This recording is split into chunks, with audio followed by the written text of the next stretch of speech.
Hello, everyone. I'm just calling to let you know that I don't know what's real anymore. Information has been corrupted. Which information are you talking about? No. Information has been corrupted.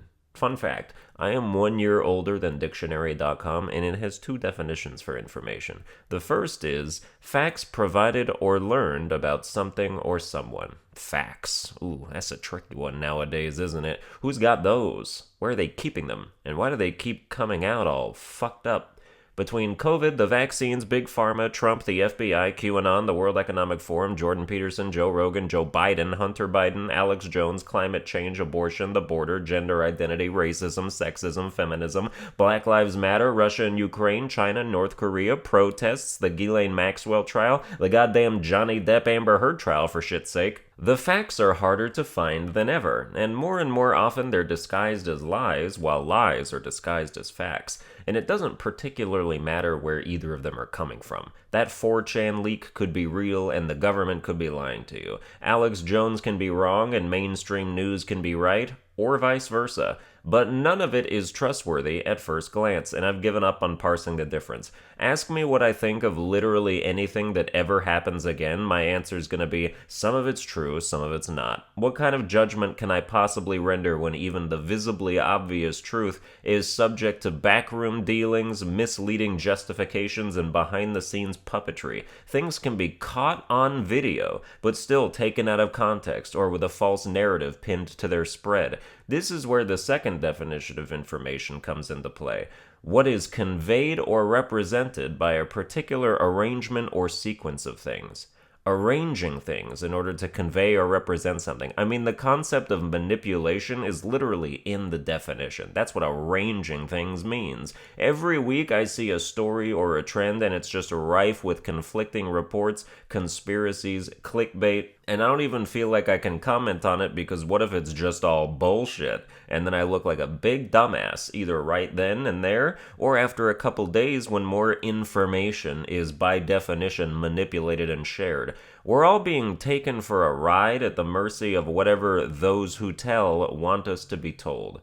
And it doesn't help that those who tell consists of literally everybody on the planet who can communicate. We can tell each other anything. I've told you 220 episodes of things. Incidentally, some of them probably weren't true, and who can you trust if you can't even trust me? I had my first moment of derealization hit me a couple months ago. If you ever watched Bo Burnham's Inside, I know you've refamiliarized yourself with the term or looked it up for the first time. Derealization is a mental state where you feel detached from reality. Things just don't seem real anymore for as long as the feeling persists. It happened to me when I checked Twitter one day, and the term SADS was trending. Maybe you've heard of SIDS, sudden infant death syndrome. Well, apparently some doctors tried to rationalize the recent documented uptick of young healthy adults with no prior health problems suddenly dropping dead out of seemingly nowhere as SADS. Sudden adult death syndrome, as if it was for no reason. And I'm just out here like, is it really that hard for some people to acknowledge something that has already been acknowledged by literally everyone involved in its production,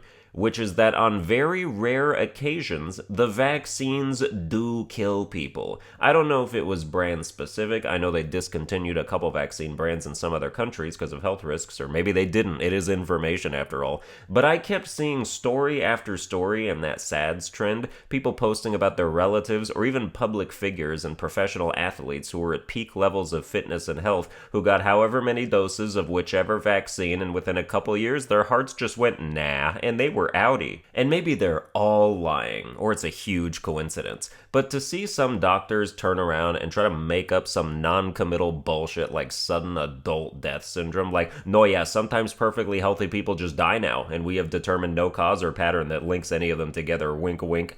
I saw that and left this plane of existence for a bit. I'm like, please put me in another simulation. I'm now done with this one, thank you. That's like if a serial killer killed someone with a knife and the autopsy came back like cause of death death, sudden adult stabbing syndrome, as if the victim just woke up one day with stab wounds magically piercing his body, and the doctor's like, sometimes people just spontaneously die of being stabbed by nobody. But doctor, this has potentially happened 15,000 times in the past 2 years, according to the CDC's own data publicly available on their website after I just Googled it. Well, that's 15,000 cases of sudden adult stabbing syndrome. Too bad there's no link between our victims. Like, what do you take me for? It's super cool that only 0.0026% of people supposedly die from COVID vaccines. Like, hooray for that number not being higher. Mostly because I also rolled those dice. Not that I knew my odds going in, of course. Nobody did, which is part of why some people didn't want to fucking do it, and especially not be forced to do it.